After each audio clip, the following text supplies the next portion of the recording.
맞습니다. 오늘 GST 3분기 실적 리뷰를 한번 해드리도록 하겠습니다. 공시를 바로 보시면서 말씀을 좀 드려보면은 GST 같은 경우는 간단하게 좀 기업 설명을 좀 드리자면은 유해가스를 정화하는 가스 정화 장치 스크러버와 이 디스플레이를 제조하는데 미세 온도 조절 장치인 칠러를 제조해서 주요 사업으로 영위하고 있는 업체가 되겠습니다. 그래서 반도체 칩을 제조할 때 수율을 높이는 보조 장치 역할을 하는 이 칠러와 스크러버 장치 관련해서도 이번에 삼성전자 향으로나 SK하이닉스 향으로 공급 기대감이 있어서 주가가 반등했었고요. 그리고 액침 냉각 관련해서도 이제 냉각 장치 보시면은 여기 콜드체인 시스템 있죠. 이런 부분들 때문에 이제 액침 냉각 관련해서도 이제 테마가 엮여 있는 업체가 되죠. 데이터 센터를 건설할 때 거기에 온도 조절 관련해서 노하우가 있다 보니까 이런 기술을 이용해서 데이터 센터의 열을 낮추는 그런 기술을 기대한다라는 어떤 시장의 기대감으로 주가가 많이 올랐었긴 합니다. 자, 그렇다면 이제 3분기 실적이 어떻게 되는가 한번 보도록 하겠습니다.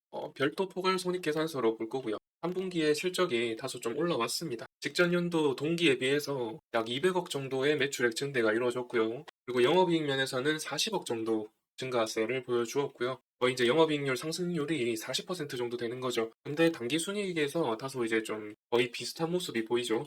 103억에서 109억으로 6억 정도 증가한 것을 알 수가 있습니다. 이는 아무래도 금융 수익은 비슷한데 금융 비용에서 지출이 많았기 때문에 이렇게 당기순이익이 거의 비슷한 모습을 보여주는 것으로 보이고요. 그리고 이제 기타 수익 면에서도 9억을 기타 수익을 냈었는데 이번 연도의 3분기에서는 기타 수익이 거의 뭐 없습니다. 그럼 기타 수익이 뭐냐? 기타 수익은 간단하게 말씀드리면 본업 외의 수익을 말하는 겁니다. 보통 이제 투자 수익이라든지 임대 수익 뭐 이런 것들, 자산 매각이 이런 것들이 이제 기타 수익에 해당하는데요.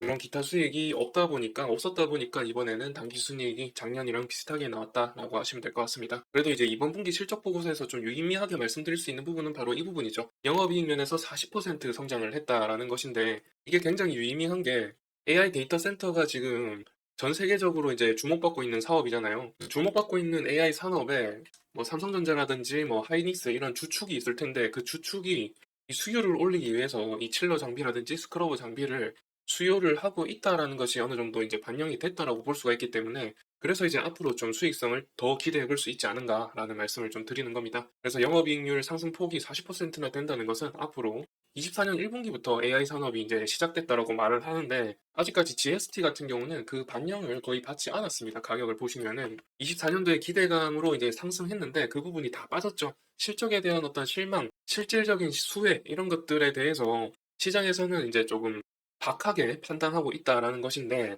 앞으로 이제 실적 모멘텀으로 반등할 수 있는 여지가 있다라고 좀 볼 수가 있겠습니다. 그래서 이제 뭐 차트를 보여드리는 김에 좀 말씀을 드리자면 일단 산바닥 찍은 상태로 올라오고 있는 거죠. 그리고 24년도에 상승하기 전에 이 고점 라인을 이렇게 세 번의 터치를 한 다음에 올라오는 거라서 아무래도 이제 바닥은 좀 다졌지 않나 이렇게 좀 생각을 해볼 수가 있고요. 그리고 앞으로 이제 실적이 이렇게 잘 나왔기 때문에 좀 반전해서 올라가는 우상향 움직임 다시금 좀 나오지 않을까 생각하고 있고 사실상 지금 AI에 대한 기대감이 너무 빨리 반영되었다라고 좀 말씀드릴 수가 있고 앞으로 실적은 나아질 겁니다. SK하이닉스가 일단은 캐파 증설이 이제 나타나고 있고 삼성전자는 좀 더디게 중단하기도 했고요. 공사를 이 설비 투자 증축 공사를 중단하기도 했지만은 언젠가는 하겠죠. 그러면 이제 수율을 높이기 위해서 이런 장비들을 쓸 겁니다. 그래서 이런 칠러랑 스크러버 관련해서 발주를 하게 되면 그 공시가 또 연달아서 나타나게 될 거고 그에 따라서 이제 반등 모멘텀이 생기지 않을까 생각하고 있습니다. 여하튼 그거는 25년 1분기부터 좀 나타나지 않을까 이렇게 좀 추측하고 있는데요. 여하튼 지금으로서는 글로벌적으로 지금 엔비디아를 필두로 너무 밸류에이션이 고평가되어 있다라는 인식이 조금 팽배해 있기 때문에 반도체, AI 반도체 쪽에 어떤 수급이 쏠리지 않고 있는 상황이죠. 삼성전자도 계속해서 52주 신저가를 갱신하고 있고 하이닉스도 떨어지고 있는데 그 이하의 소부장이 오르기는 힘들죠. 그런 점에서 아직까지 좀 수급이 나타나고 있지 않고 개인들마저도 이제 신용정보 다 털리고 개미 털기 계속 나오고 이러면 이제 개미가 계속해서 털리면서 이 수급의 이 변동성이 굉장히 약해지죠. 변동성이 약해지면은 이제 그제서야 기관과 외국인이 들어오기 시작합니다. 그런 점에서 이런 변동성이 약해져 있고 산바닥 찍은 이 상황에서 좀 중장기적으로 본다면 좀 메리트 있는 종목이 아닌가 저는 그렇게 생각을 하고 있습니다. 이런 말씀을 드리는 이유는 아까 보셨다시피 영업이익 상승률이 40%나 되고 또 앞으로 AI 데이터 센터는 안 짓는 건 아니죠. 계속해서 지어야 하는 부분이 있죠. 그런 실질적인 어떤 수혜 가능성이 있기 때문에 말씀을 드리는 거고 또 이제 영업이익률이라든지 뭐 당기순이익률을 보시면은 20%대 그리고 당기순이익률은 15%대 이 정도의 수익성을 보여주는 기업으로 굉장히 좋은 기업이면은 틀림없습니다. 그래서 앞으로 좀 눈여겨볼 필요가 있지 않나 생각을 하고요. 그리고 잉여자본 현금흐름 보시면은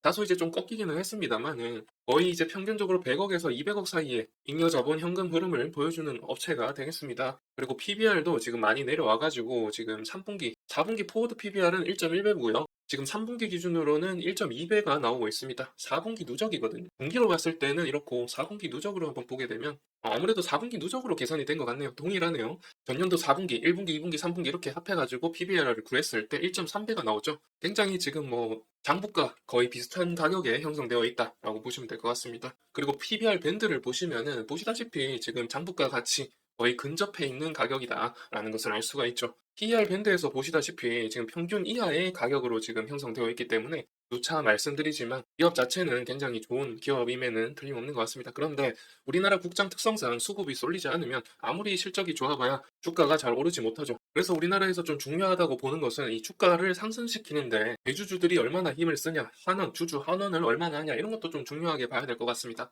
주주 환원을 보게 되면 연 1회 정도로 배당 수익률이 1.9% 정도 나오네요. 그리고 자사주 같은 경우는 또 이제 직접 취득, 뭐 소각 이런 것들을 전혀 하지 않는 기업이다. 이런 이제 자사주 소각이라든지 자사주 취득, 처분 이런 게 전혀 없는 기업은 사실 이제 주주 환원이 제대로 이루어지지 않고 주가 상승을 시키는데 어떤 힘을 쓰지 않는 기업이다라는 점에서 이 장부가 가치에서 얼마나 더 높아질지는 좀 이런 점에서 좀 예측하기 힘든 것 같습니다. 우리나라 국장 특성상. 그래서 앞으로 이제 투자 계획을 세우실 때는 수급이 쏠리는지 반도체 업종 중심으로 수급이 들어오는지 이런 것도 좀 함께 고려해 보시는 것을 추천드리면서 이번 영상은 이렇게 마무리해 보도록 하겠습니다. 그러면은 다음 영상에서 이제 보다 유익한 정보를 가지고 다시 찾아뵙도록 하겠습니다. 시청해 주셔서 감사드리고요. 이번 실적 리뷰는 이렇게 마치도록 하겠습니다. 감사합니다.